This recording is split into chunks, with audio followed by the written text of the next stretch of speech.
And we are live with the fifth edition of Nansen Office Hours. Alex, how you doing today? Pretty good. How are you doing?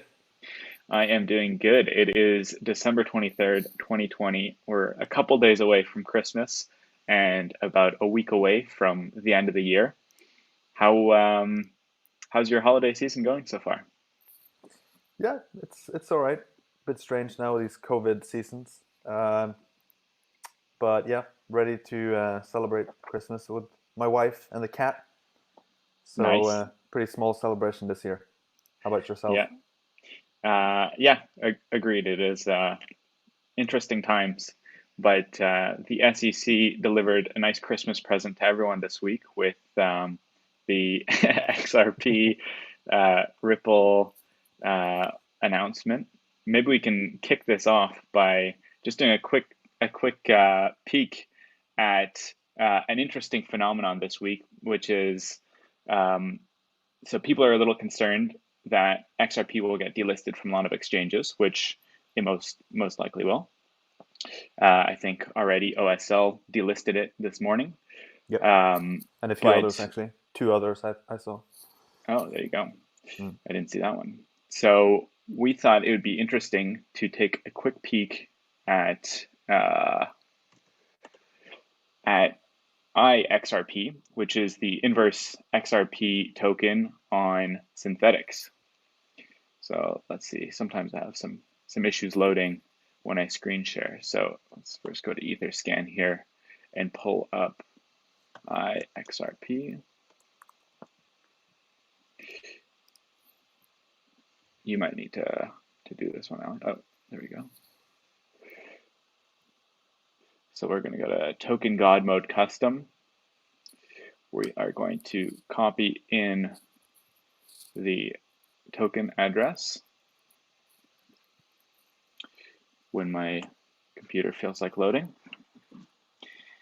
Yeah, so this is a custom token, right? That's why you're using this dashboard because we don't kind of have it on our list of tokens.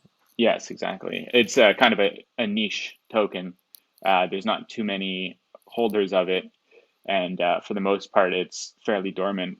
It's just one of synthetics synthetic assets that they trade on their exchange. So a lot of this data isn't necessarily populated. But what is interesting is the top balances or kind of top transactions and balance changes, Mm. because as you can see here, there's days since first received. There's a lot of people this week who have been buying IXRP, where when normally it's fairly dormant. So if you look at the number of unique addresses for the token, Mm. most of the time, it doesn't break 45, so it's almost nothing. And then in the past day or so, you see a huge spike in addresses that hold IXRP. I mean, not huge spike relative to other tokens, but interesting nonetheless. And you can kind of poke through the top balances of people who are shorting XRP in larger size on synthetics. Um, so, anyways, that was just a different way of getting a glimpse at what's going on chain. Yeah, that's Um, interesting. any any thoughts on that?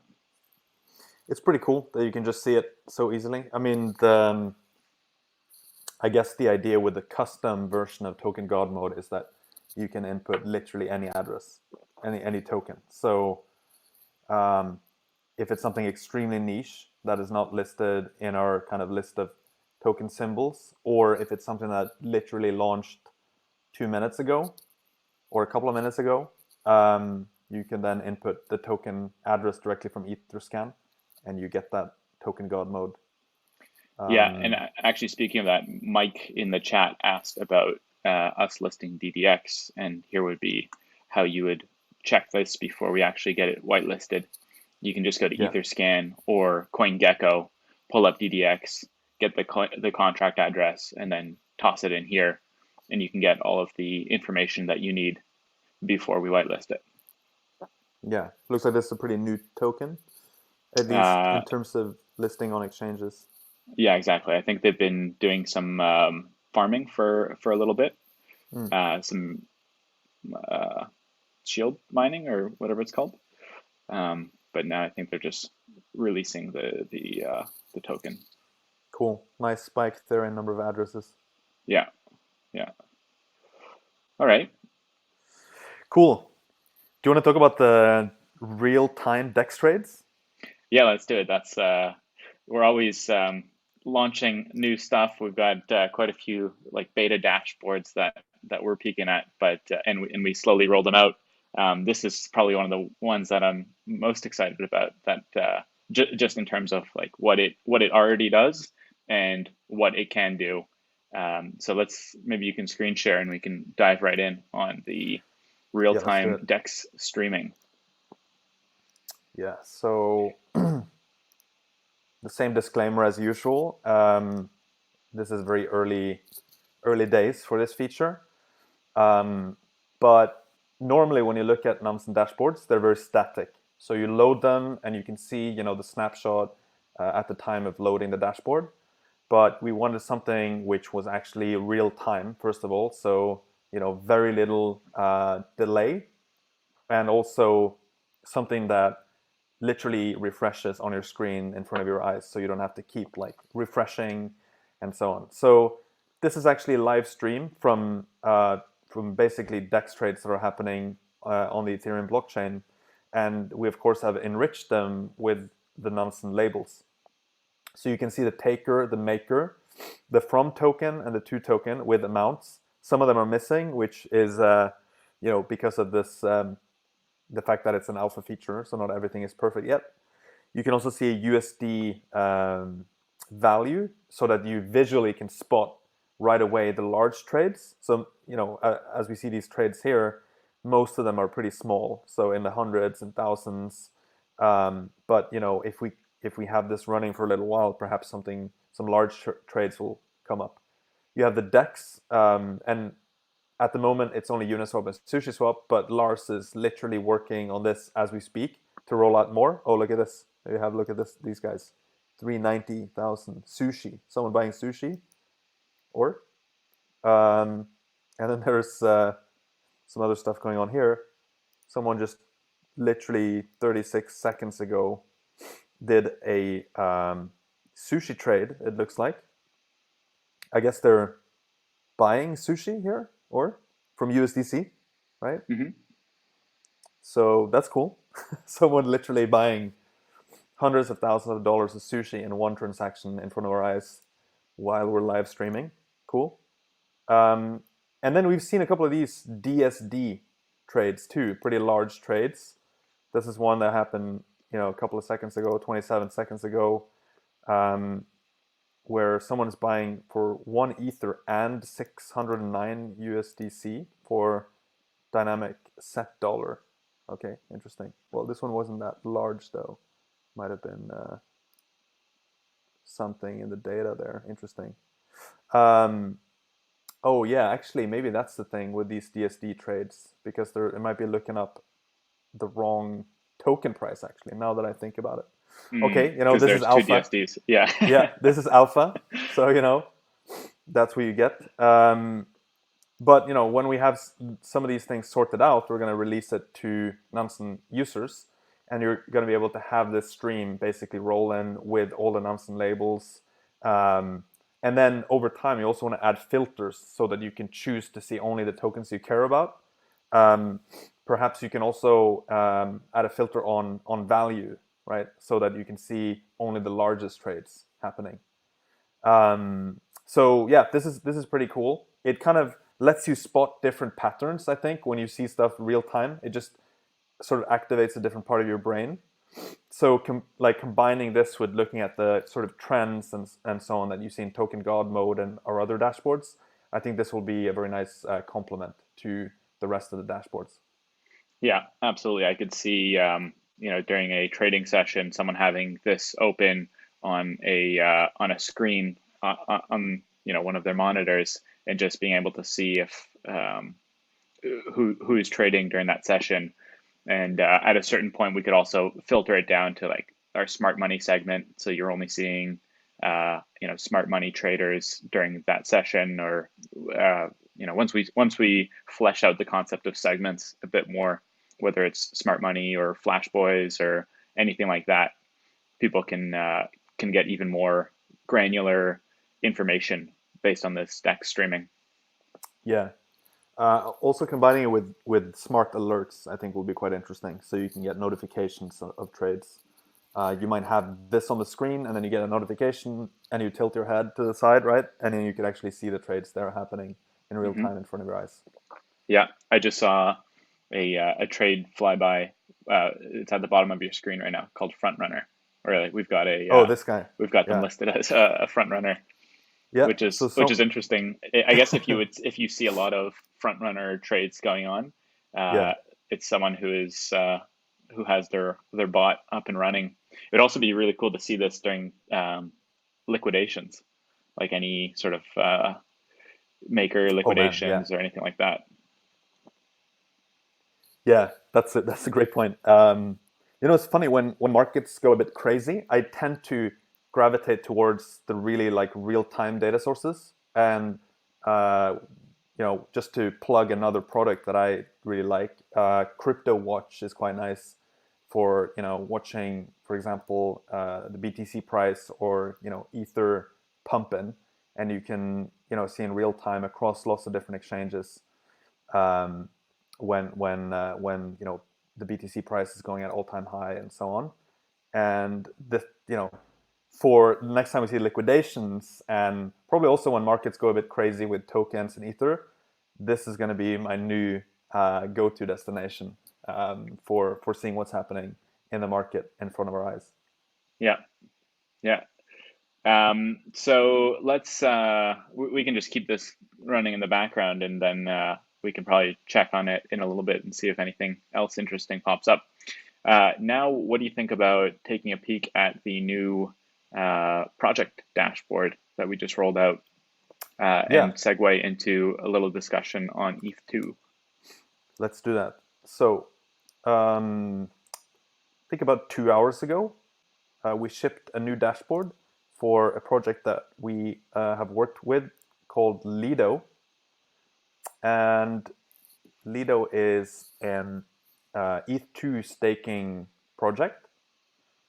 And so basically in this dashboard, you can see how much Ether has been staked through Lido.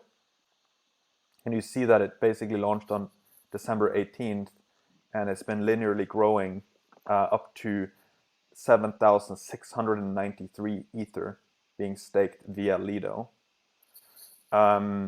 So that's pretty cool to watch how much Ether is actually being staked over time through Lido.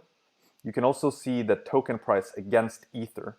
So the token that you get back from Lido when you stake, actually maybe I can just show the website of Lido. So you would go here and you would basically, let's say you stake 1 Ether, that gives you one sort of staked Ether token back, STETH token, which represents your proportional ownership of the Ether that's been staked through Lido. And that token obviously is going to stick close to 1 Ether in price, right? And so you can monitor that that's indeed the case, that it's roughly trading at 1 Ether, and you can also see how much volume um, you've seen traded on dexes for that token. And actually, again, you can see it's been growing quite a bit. And December 22nd, which was yesterday, there was a volume of more than 200 Ether being traded for staked Ether. You can also see how much of this staked ETH is sitting on exchanges. And so 2,469 staked Ether tokens are sitting in Uniswap right now. Mm-hmm. So that's a pretty large proportion of the total amount, the total supply of that token.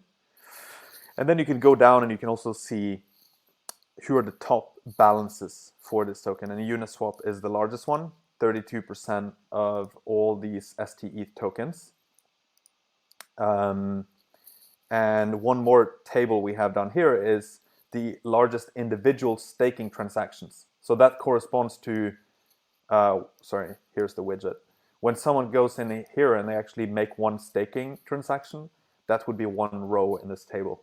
And so here it's just sorted by the largest individual transactions that have been made. Got it. So you And can maybe and see so this guy. Yeah. so people stake in there for people would lock up their ETH in here for yield, right? Yeah. So maybe to take a step back, like, what's the problem that these guys are trying to solve? So And more um, broadly, any ETH2 staking platform, right? yeah. So basically, I'm sure many people will be familiar with ETH2 staking. We've talked about that before. There are a couple of downsides to staking your Ether. The main thing is that you kind of give up liquidity by staking Ether directly yourself. You have to deposit at least 32 Ether into a deposit contract, and you can't really get that Ether back before ETH2 is ready for you to withdraw it on the Ethereum 2 blockchain. So what Lido does is it lets you deposit like basically any amount through this widget, through their dApp, let's say, and then that gets pooled up, and then there's a curated registry of node operators that will basically uh, run nodes and use that ether that's been deposited effectively for those validators. And so the benefit for you as a user is that you get this staked ether token back, which itself is liquid. So if at some point you want to exit that position, you say, "Hey, I actually need the liquidity. I need to get my ether back, or I'm going to sell ether, or whatever it is."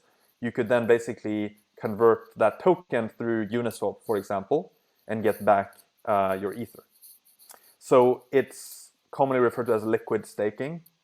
Um, and yeah, that's how it works. And so as you were kind of getting to why do people want to do this? Well, one reason is to get liquidity. The other reason is that you could put these tokens into Uniswap and actually become a market maker or liquidity provider for the STETH token. And then you accrue not only the yields that you get from staking, but also transaction fees from people entering and exiting the Uniswap pool. Hmm. So the assumption is that you're going to get even more yields on your ETH by doing this. Right. And since both trade relatively close to each other, there's not too big of a risk of impermanent loss. Precisely, yeah, that's the idea.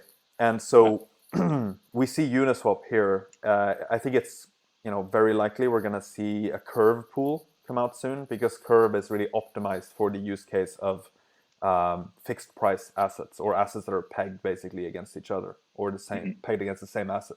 So I would expect that we see a Curve pool pop up soon, and probably that Curve pool is going to get more liquidity than the Uniswap pool, I would imagine.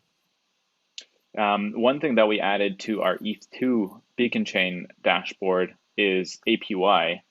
Um, Hmm. so maybe we can just pull that up real quick In this and deposit contract or beacon in the chain? Beacon beacon chain, chain, yeah. perhaps. Yeah. And the amount of ETH2 mined. And I think both are quite interesting. It'd be good to track that ETH2 APY over time, and then maybe Yes. compare it to uh, the different staking platforms like Lido or whoever else is offering staking. Yeah, I think we should get more staking. You should probably have some kind of holistic staking dashboard that monitors the biggest staking providers, as you say, like APY from the different ones and so on. I think that would be quite useful. Yeah, agree. Mhm. Um, as always, if anyone has any questions, feel free to ask them in the chat. We'll get to them throughout the session. If anyone's specifically interested in ETH2, feel free to ask a question there. But I think we can move on to the next topic, unless you have anything else to add there on ETH2, Alex. Well, I didn't check in on this deposit contract. We've been doing that, I think, every office hours. I'm always a bit curious to see how that's developing. Well, it looks healthy. It looks like we literally just crossed 2 million ether deposited. Not That's bad. cool. 62,000 unique validators, more than 4,000 unique depositors. That's pretty cool. So it's still growing. That's good news. Yeah. Do you think it's through? I mean, Lido, as we saw, only had like 7,000, which is not a whole lot compared to Well, they do rank on the dashboard there on the top depositors. So I guess Yep. it's not nothing. So the thing is with Lido though, it's a bit because I looked into this a bit more because of course we want to have the different pools represented here. With Lido though, it's actually several different providers. So um, I think, for example, staking facilities is one whitelisted node operator through the Lido DAO. And so basically, they would show up as staking facilities in this dashboard. We don't see them here now, but I guess they might show up soon. And so perhaps if we do a separate dashboard, we can like combine those and just flag them as Lido instead of having them as individual operators. Right. So roll them up to Lido as the entity. Yeah, for example. So that would be one way to do it. But you see All other ones right. too. You see Kraken, you see Stake.us, you see Stakefish, Bitcoin Swiss, Staker, Cream. There's actually a lot of these different staking pools and providers, and I think this is going to be a very vibrant ecosystem around E2 staking. That's basically growing in front of our eyes. Yeah. Yeah, I completely agree. All right, let's transition on to another big topic here, which is Hedgic, because you wrote up a little report on Hedgic recently, Yeah, um, which we've got hosted here at research.nansen.ai, where we post all of our case studies and research reports. So maybe you can walk us through that, and along the way we can highlight some of the interesting ways that Nansen was used to tease out important information and highlight, I guess, important stats in Hedgic. yeah. So the background for this was actually not so much to look into Hedgic specifically, but it was to show how you can use Nansen and use many different features and dashboards in Nansen to kind of try and understand an overall problem or an overall domain. And I figured Hedgic liquidity mining would be interesting because many people are obviously participating. Many people are interested in this. So the sort of executive summary, as it explains here, is that it's really a case study, and we want to show how you can use Nansen for on-chain analysis with a real-world example. Now, I think the main thing in terms of findings that I took away from doing this little exercise was that we saw a lot of whales exiting the liquidity mining program. So I think we can maybe see some examples of that a bit later. But yeah, I do want to make clear that this was not intended to be a very deep analysis of Hedgic, and I did the whole study basically in like 1 hour, and then maybe another 30 minutes to write it up. So this is the power of Nansen. Really, you can do these kinds of deep dives even without any coding, any like custom work that you need to be done. You can actually leverage the different analytics building blocks that we have in the Nansen platform. So maybe to skip ahead a bit, we can look at sort of how we started by looking at token God mode for write ETH. And so write ETH is effectively, it's a bit like an LP token, I suppose. So when you deposit Ether into Hedgic as an LP, you get this write ETH token back. And that in turn, you can lock up in another staking contract to get our Hedgic or Hedgic rewards. So I started by looking at this, and similar to the IXRP token we looked at before, some of the charts here will not be relevant because they're not really, for example, this write ETH tokens, they're not really traded on exchanges. But you can still use a lot of the other dashboards. So balance changes, for example, you can look at. You can also look at top transactions. You can look at the top balances here, and so on and so forth. And so when I did this, of course, now the view is different because time has passed, so you won't see exactly the same things. But I screenshotted here in the piece, and this is probably way too small for you to read, but I could spot a lot of whales withdrawing their right ETH out of the ETH staking rewards contract. And so that I found quite interesting. And, I sort of go through this piece looking at, hey, what if we drill down further and we look at, the staking rewards contract itself? And we can do that here on the fly as well, actually. If we go down and we look at the top balances, you can make use of, for example, the wallet profiler. You can look at, you can also look at the depositors. So who has been depositing right ETH into this contract? And so I'm going to pop that up as well. And yeah, so I think those are the two relevant ones to look at for now. And so looking at the wallet profiler, this is going to show here, for example, how much of this right ETH that has been locked up into the staking rewards. And it peaked here, so, around December, and it's been going down since. So that's kind of an interesting trend to spot on its own. And you can also see the largest incoming transactions and also the outgoing ones. You can either look at this through sorted by the amounts, or you can flip it around and look at it sorted by time. So here are the latest ones, for example. This one is pretty big, and it's someone withdrawing 607,000 right ETH tokens to their address. And here's another one who conveniently uses an ENS name. You see a smart LP actually depositing tokens into this. So there are people going against the stream now as well, which is kind of interesting. Maybe they've figured that you can perhaps get more R-Hedgic rewards now that there's less people staking these tokens. Actually, let me just pause there. And Daniel, do you have any questions to help the viewers navigate this? No, I think this is pretty good. I think we can keep kind of poking through these different dashboards and seeing what pops out. Cool. I guess one question I would have is, so on the top balances, there was wallet profiler, top depositors, and top recipients.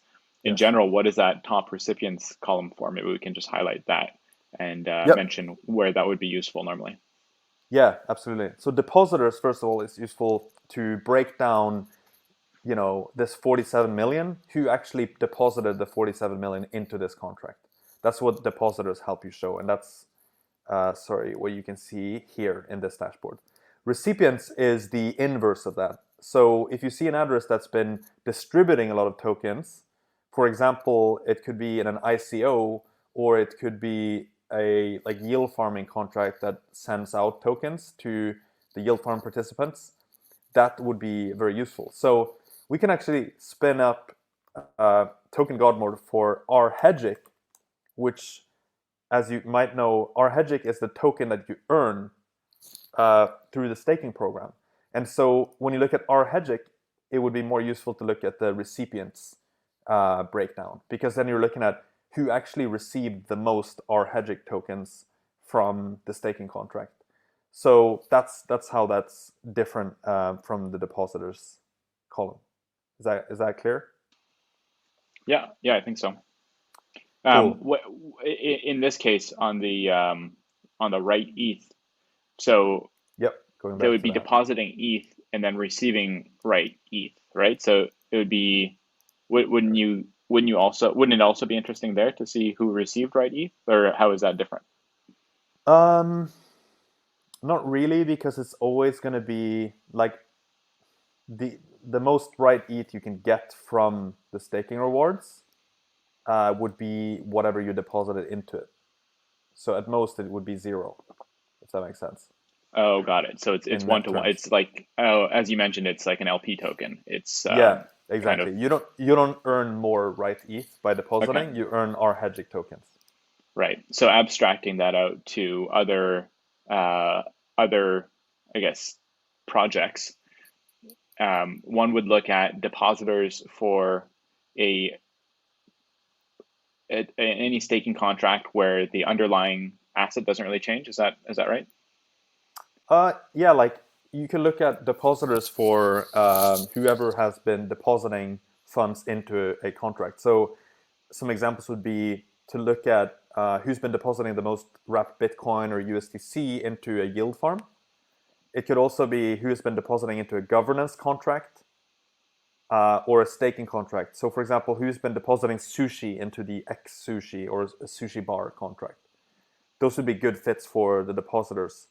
Now, on the flip side, recipients you would use to, for example, see who has received new tokens that have just been minted.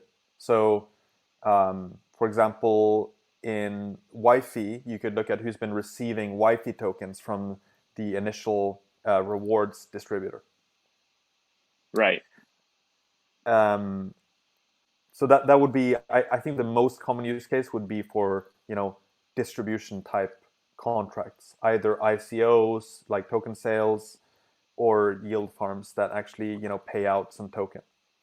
Got it. Yeah. And another example of that would be the Badger DAO airdrop that we covered a little while Oh yeah, back. airdrops. Yeah, that's another good one. Yeah, you can do it with airdrops as well. Yeah. Okay. Let's keep diving through here. Okay, so we're in right ETH and we looked at top depositors. And so here you can see the top depositors of right ETH into the staking contract for Hedgic. And well, the Hedgic Development Fund is actually the second largest staker. And this, this is well known. I think it's something that's been documented before. It's no secret in any way. It's, I guess, Molly who manages those funds. I'm by no means an expert on Hedgic. I've just looked at the data here very briefly. So you can see right away that the development fund has Ether locked up for staking rewards here, probably to have skin in the game. You also see an elite DEX trader, and this one you can drill into. You can drill down into this one. I mean, you could do it with any of them, but let's look at this one since it actually has a lot of right ETH deposited. And this will show us the history of right ETH, right? The transactions that it's made, the balance changes, and so on and so forth for this elite DEX trader. By the way, an elite DEX trader just means that it's in the top 1% on both volume and frequency of DEX trades. Okay, so the balance is uninteresting, probably because they just received tokens and sent them onwards to the staking rewards contract. But this one you can see that, for example, here's the first transaction. They received it from the 0 address, which means that they were minted. So they deposit Ether into a contract, and then they get right ETH back. And that right ETH gets minted from the so-called 0 address.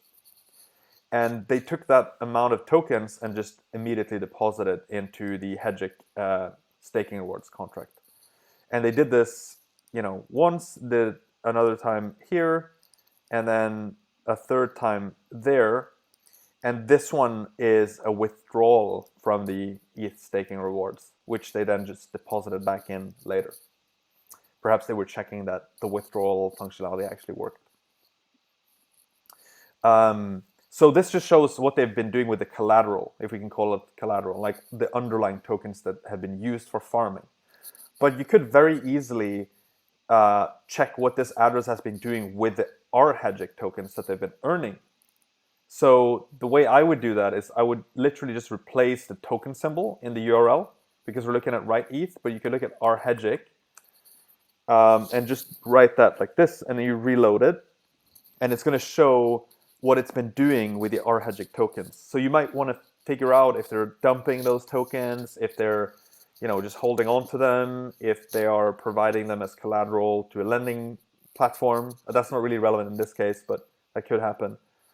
And so we see here Hedgic, just looking at the balance is kind of insightful on its own. So these are likely claims, right? So they've been earning Hedgic over time, but you have to actually claim them. And so when it jumps up, that's likely a claim. We can verify that that's accurate afterwards. And then it's been going down. So maybe they've been selling off these Hedgic tokens, right? Until they hit almost 0. And then they do another claim. And then they keep selling. That's what I would guess looking at this chart. And we can verify that, by looking at the specifics. Well, first of all, the altcoin funds, all of them go to Uniswap. So every time the balance goes down, that's tokens going into Uniswap. So there are two things that could be happening here. Either they're selling the tokens to Uniswap, or they are providing them as liquidity to one of the pools.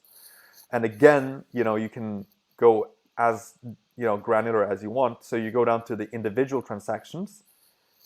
Like as always, they're by default sorted by size. So the largest transactions will come up first, but you can just click time and you sort it by time. So if you look at the latest ones, these are a bunch of outgoing transactions to Uniswap. So are they selling or are they providing liquidity? Well, we're going to have better indication of this natively in the dashboards, but for now you have to click through on the transaction and you can just look on Etherscan and you see this is a swap. So that means they've sold 120,000 R-Hedgic for Ether. And I would imagine, most of these are the same, but we can have a look at some of the other ones. Swap 50,000, same thing. So they're selling R-Hedgic against Ether. This is kind of a classic farm and dump case, it seems like. They're obviously not slamming all the R-Hedgic tokens at once into the pool, but they're definitely dumping them over time. Let me pause there again, Daniel, if you have any comments. Yeah, a couple. So one, I guess pro tip building off of this that I learned recently. I'd seen it mentioned on Twitter a bunch, but I hadn't really tried it myself. But if you're ever doing the kind of farm and dump strategy, a pretty decent tool for that is actually Matcha's limit orders, because here when you're just selling on Uniswap, you kind of need to monitor liquidity and keep an eye on when there's enough liquidity to sell in size on these low liquidity pools. But on Matcha, you can just set and forget a limit order at whatever price you think is reasonable. I mean, obviously, there's different strategies that doesn't apply to everyone and every scenario, but it is an option for people. And I believe also 1 inch is another. You can also do limit orders on 1 inch, although I personally haven't had as good experience with that. A lot of failed transactions on on 1 inch. Okay, yeah.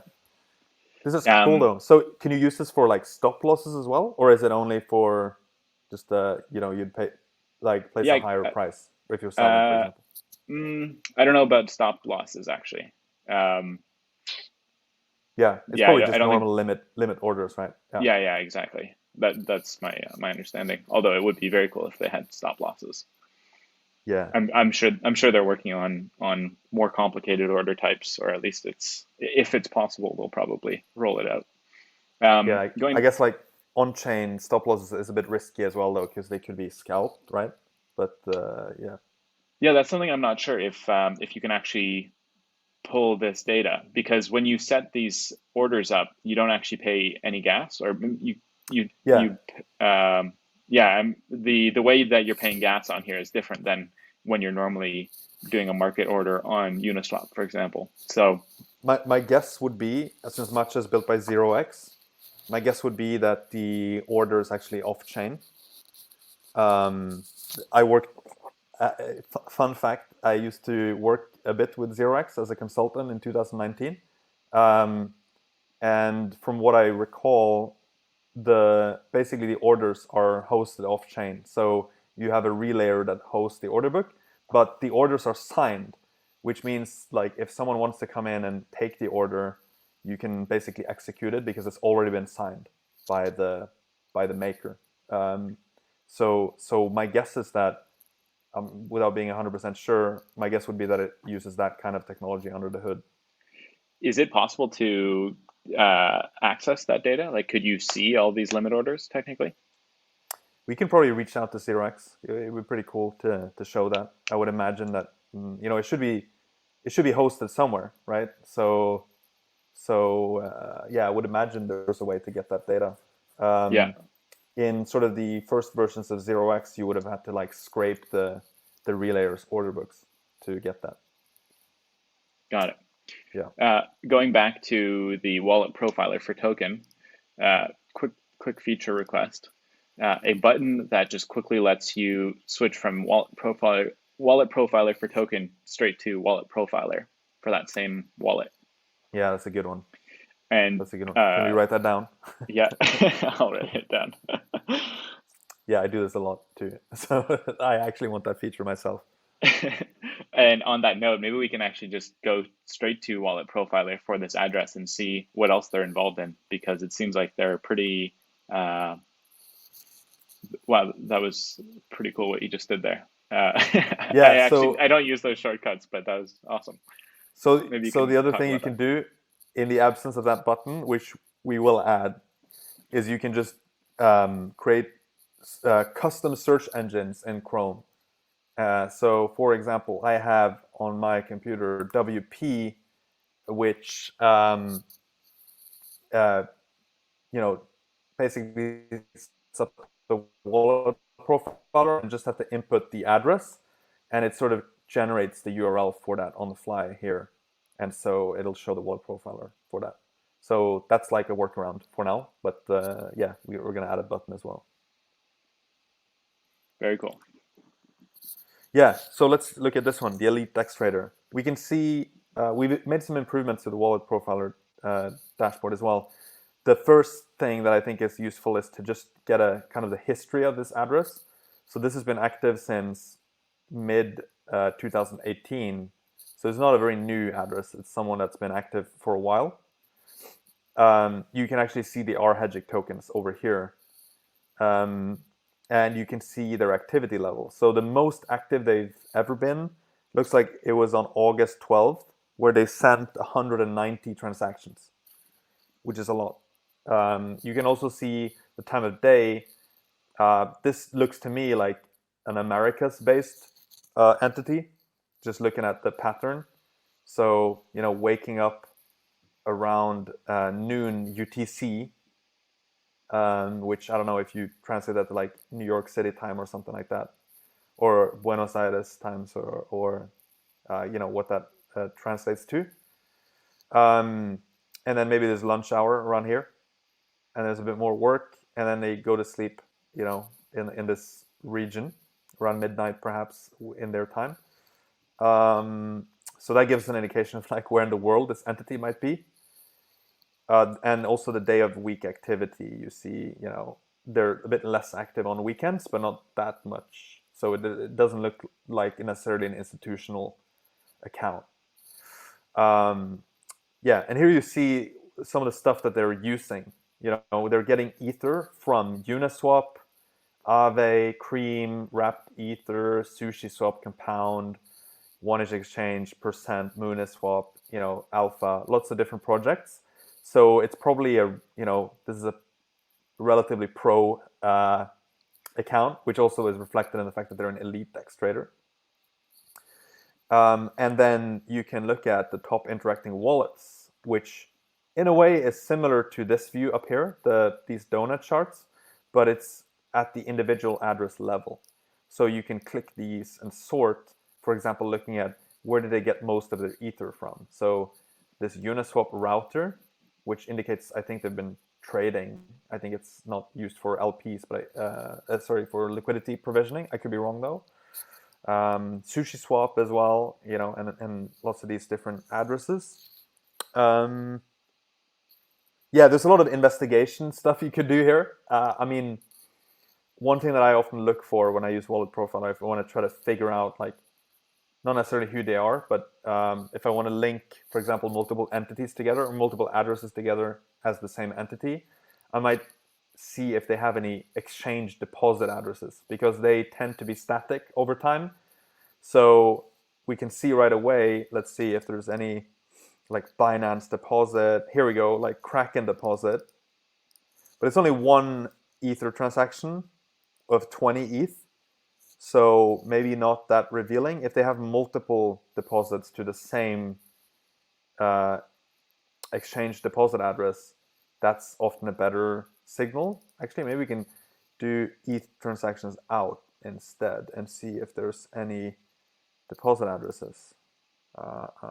Don't see much here, to be honest. Just They had skimming one this. for Deribit as well. Oh, there was a Deribit deposit. Yeah, a couple above the Kraken one. Oh, yeah, let me go back to the other one then. So you said Kraken Deribit deposit. This one, yeah. This one actually has two deposits. So you could look this one up then and do the same thing as we did, with the shortcut. This should also be clickable, by the way. So it should take you right to the wallet profile. That's a pretty quick fix for us. We should do that. And you can see if there are other addresses depositing to the same Deribit deposit. Because if so, there's a good chance that they are the same entity. Not always the case, but there's a high probability of that. I think actually in this case it's just this address depositing to it. So it's kind of a miss in this case. Let's see. Yeah, it's only the elite DEX trader, and then the funds are sent on to a Deribit main address. Oh well, that's life as an investigator on the blockchain. You don't always find something useful, but yeah, that's kind of a little trick that you can use if you're doing investigations. That's pretty cool. I've actually never gone through that flow before. Um, could you highlight real quick what the difference is between this top interacting wallets and then the table This one. above it? Yeah, that's a great question. This each row in the bottom one here is one address. So this corresponds to other addresses that have transacted with the target wallet we're looking at. This up here is similar, but it's aggregated at the label level. So if we sort by incoming ether, you see like high activity addresses. So that could be multiple different addresses that have the high activity label. You also see Uniswap router, you see Aave lending pool core. This is kind of like a duplicate label, but yeah. So it's just the level of aggregation is different. In this, it's at the label level, and at this one, it's at the address level. Got it. Okay. In fact, sorry, but you look at number of addresses over here, and maybe that should actually be over here to the very left because it would be conceptually easier for people to sort of understand that you have multiple different addresses with this label. But Uniswap pool is actually 75 different Uniswap pools that this address has interacted with. Right. And when one goes on this dashboard, is it auto sorted by number of transactions or by number of Yeah, addresses first? number of transactions. Okay. Okay. Did we want to go back to going through that Hedgick Yeah, so this was this investigation? is a this is a rabbit hole we fell down, right? Yes. So we're at the Elite Dex Trader, and we were wondering, we were looking at do they do anything else? Like, what are they doing? Who are they? And so on. We see our Hedgig, we see MCB, which I think what is that? MC I don't Dex or know. something like that. Yeah, actually, that's something we maybe could look into afterwards. Yeah, so yeah, let's not go down that rabbit hole. But that's something you could pursue. EMN, is that Eminence? Is that Yeah, Wi-Fi project? I That's believe so. interesting. And then build percent. I think this seems to be kind of like a degen, uh, doing a bit of yield farming everywhere. To be honest, Yeah, industrial an yield farmer. industrial, yeah, industrial yield farmer degen. So in Um, oh, yeah, never mind, never mind. Sorry. Continue. yeah. So I think we kind of went down that rabbit hole from the top depositors, and you could do the same thing with any of these, right? You can look at other smart LPs, and you can look at what they've been doing with their R-Hedgic tokens. I think the point was to, sorry, it was not this one. It was one of the other ones. Well, I think it was actually this one, and then we just jumped into the R-Hedgic variant from this one. Yeah. But One, you can basically see what they're doing with their tokens. Like, are they dumping the farm tokens? Are they holding on to it, and so on? yeah. One thing I'll also highlight on this top staker is if you scroll down just a little bit, there's unichad.eth Hmm. who on Twitter wrote some interesting threads about Hedgick a while back, kind of explaining Hedgick. And it's always good to kind of see if people actually have skin in the game when they're writing shill pieces, or at least pieces about a token. Um, I mean, yeah, I guess from one angle it could be skin in the game. On the other one, it could be talking their bag. But either way, it's nice to be able to look into these kind of things. and Definitely. see them present on the dashboards. Definitely. So, what do you think? Have they been selling their R-Hedgic, or have they been holding on to them? I Should we think have a probably look? selling it.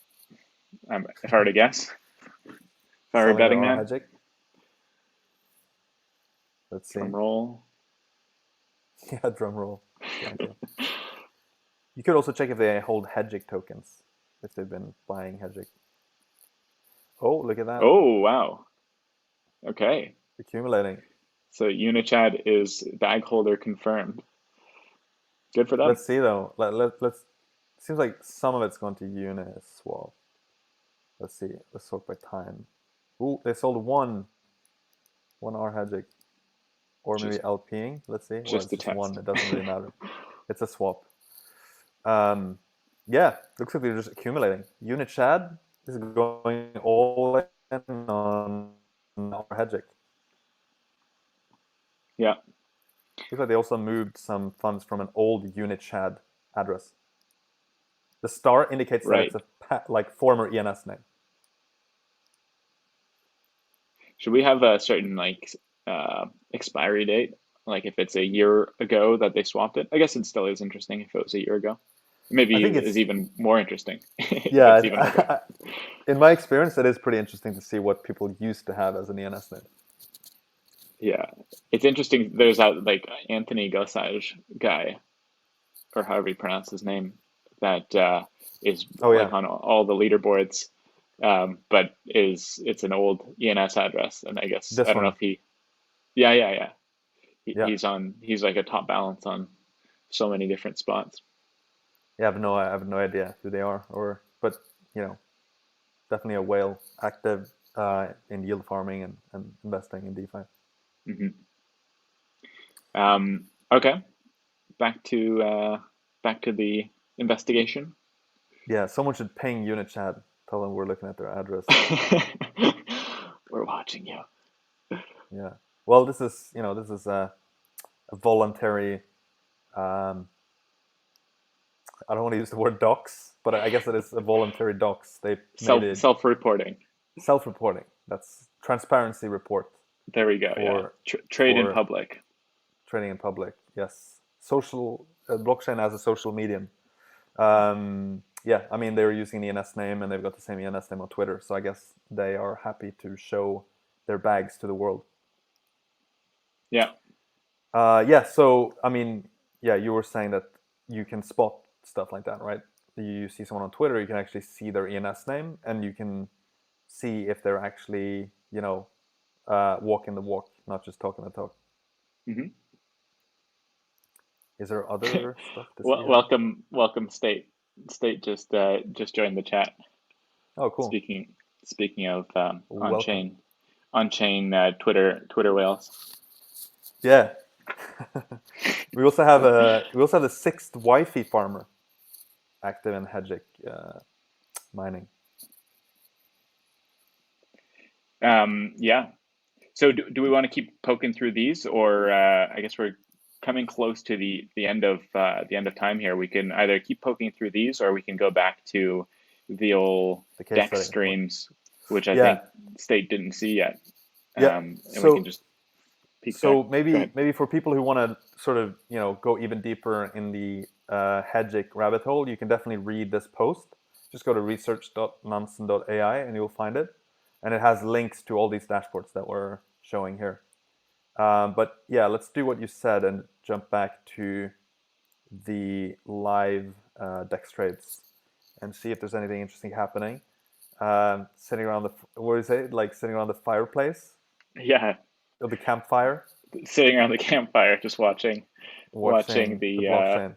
the trades go by. Yeah. So of course, there's only what updates every say 12, 13 seconds because that's when you get a new block. But it's whenever a new block comes in, it's going to be processed and it shows the DEX trades that were included in that block.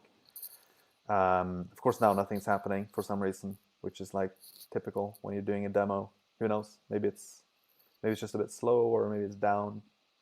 That's what happens with alpha versions of things. Should I try refreshing it? Maybe. Might just We have should paused. instead of Dex, we should have a little logo. Might be a bit easier to visualize if it's coming from Uniswap or from SushiSwap. Yeah, that's a good idea actually. Similar to what you see in like CoinMarketCap lists and so on, right? It kind of looks like it's not. Oh, there we go. There it updated. Not sure why it was so slow. Yeah. Okay. Cool. So you see some of these trades coming through here now. 25.42. Yeah. And let's see if there's any large trades coming up. We did spot a almost $500,000 purchase of sushi earlier, which was pretty cool. Maybe there's something else coming up like that.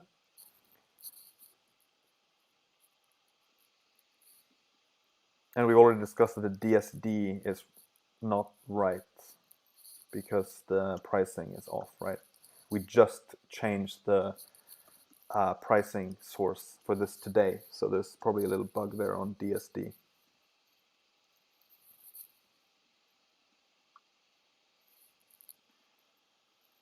I think it would be nice to have some kind of aggregations here as well.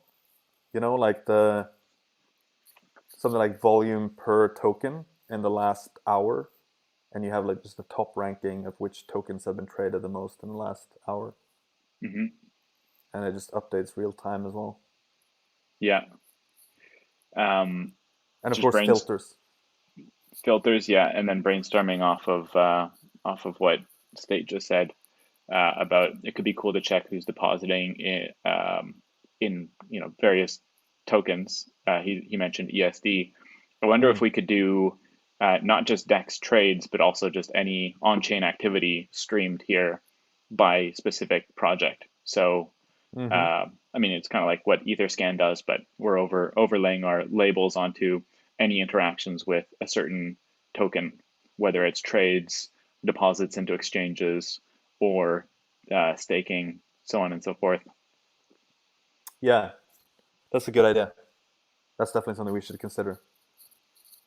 Hmm. Maybe someone should do a trade, and you're gonna be on air if you do a trade here now. Yeah, We one of the whales in the on the stream here. Give us a we big trade. we need a medium dex trader to make a little trade here. See if it shows up. Maybe you can do a trade.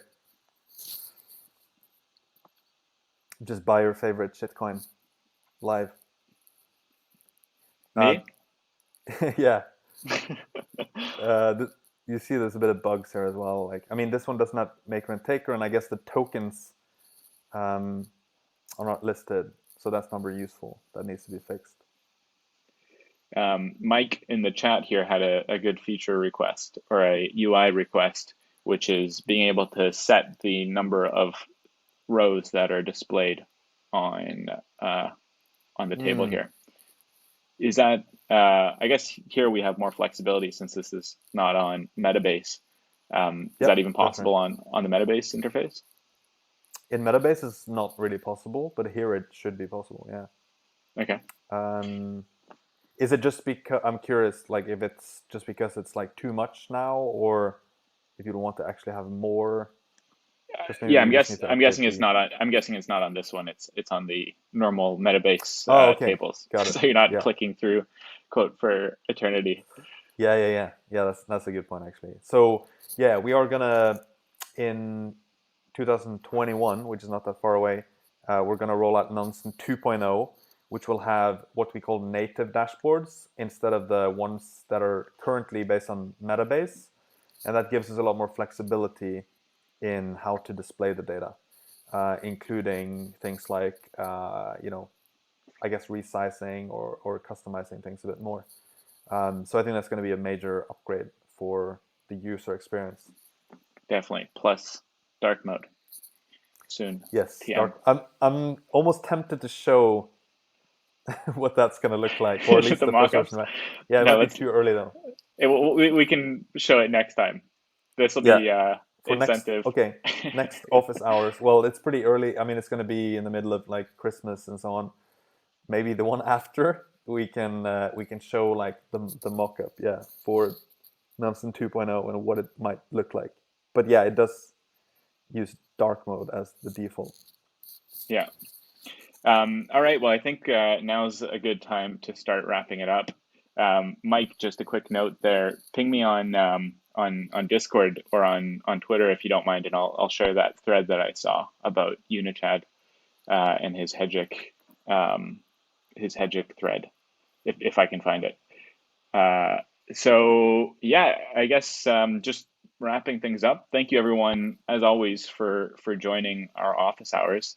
We're uh, constantly looking to improve these and make it as valuable as possible for everyone. So if you have any feedback or any requests for what you'd like to see in these sessions, please reach out to Alex or I, or feel free to join our Discord.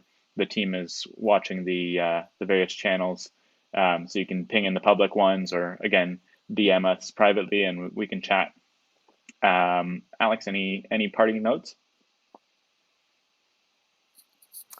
No, I hope everyone has a good Christmas and hope to see you in our Discord. Yeah, Merry Christmas, everyone, and see you next week or the week after. Take care. Bye bye.